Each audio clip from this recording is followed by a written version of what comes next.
احرام کی پابندیاں۔ جب آپ نے احرام باندھ کر نیت کر لی اور لبیک پڑھ لی تو اب آپ پر احرام کی پابندیاں لگ گئی۔ نمبر 1، اب آپ سر اور چہرہ نہیں ڈھانک سکتے بلکہ ہر وقت کھلا رہے گا۔ سوتے وقت بھی سر اور چہرہ نہیں ڈھانک سکتے، اور عورت صرف چہرہ نہ ڈھانکے یعنی اس پر کپڑا نہ لگائے۔ عورت کے لیے سر کو چھپانا ضروری ہے۔ نمبر 2، اب آپ خوشبو نہیں لگا سکتے، نہ سونگھ سکتے ہیں، لیکن بغیر ارادے کی خوشبو سونگھ لی تو کوئی حرج نہیں۔ یہ حکم مرد اور عورت دونوں کے لیے ہے۔ خوشبو سے متعلق 2-4 باتیں اور سمجھ لیں۔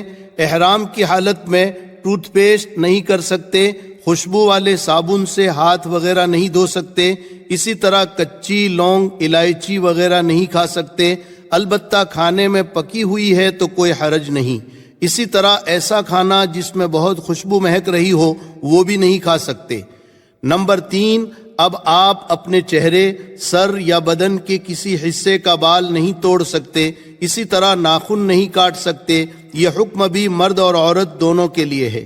نمبر 4، اب آپ سلا ہوا کپڑا نہیں پہن سکتے، جیسے کرتا پاجامہ، کوٹ، بنیان، پتلون، انڈرویئر وغیرہ۔ یہ حکم صرف مردوں کے لیے ہے۔ نمبر 5، اب آپ نہ بیوی سے صحبت کر سکتے ہیں، نہ میاں بیوی کے تعلقات والی باتیں کر سکتے ہیں۔ یہ حکم بھی مرد اور عورت دونوں کے لیے ہے۔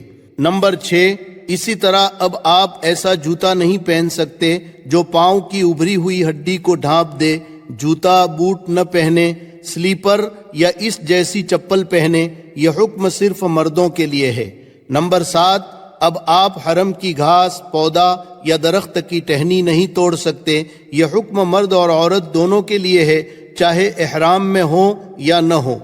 نمبر 8، اب آپ حرم میں کسی بھی جانور کا شکار نہیں کر سکتے اور نہ ہی شکار کی طرف اشارہ کر سکتے ہیں۔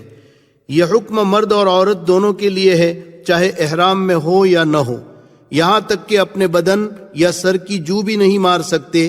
3 سے کم جو اگر کوئی مارے گا تو اس کو چاہیے کہ تھوڑا بہت صدقہ کر دے، اور 3 سے زائد مارے گا تو اس پر 1 صدقہ فطر لازم ہوگا۔ بہرحال یہ 8 پابندیاں مردوں کے لیے ہوئی اور 6 پابندیاں عورتوں کے لیے۔ ان پابندیوں کے خلاف کرنے میں بعض صورتوں میں دم، اور بعض صورتوں میں صدقہ فطر، اور بعض صورتوں میں تھوڑا بہت صدقہ واجب ہوتا ہے۔ لیکن یاد رکھیں، غلطیاں ہوتی رہتی ہے، عورتوں سے بھی اور مردوں سے بھی۔ عورتوں کے چہرے پر کپڑا تھوڑا بہت لگ ہی جاتا ہے، لہٰذا کچھ نہ کچھ صدقہ دوران سفر کرتے رہیں۔ ایک اہم بات، آپ بہت عظمت والی جگہ جا رہے ہیں جہاں لاکھوں حاجی ہوں گے، سفر بھی لمبا ہے، تو آپ پہلے سے ہی تیار ہو جائیں کہ اس سفر میں جو بھی مشقت یا تکلیف پہنچے گی اس پر صبر و تحمل سے کام لیں گے، غصہ اور لڑائی جھگڑا نہیں کریں گے۔ یہ بہت بری بات ہے۔ اپنے دل کو سمجھا لیں کہ اللہ کے گھر کا سفر ہے اور یہ سب اللہ کے گھر کے مہمان ہیں۔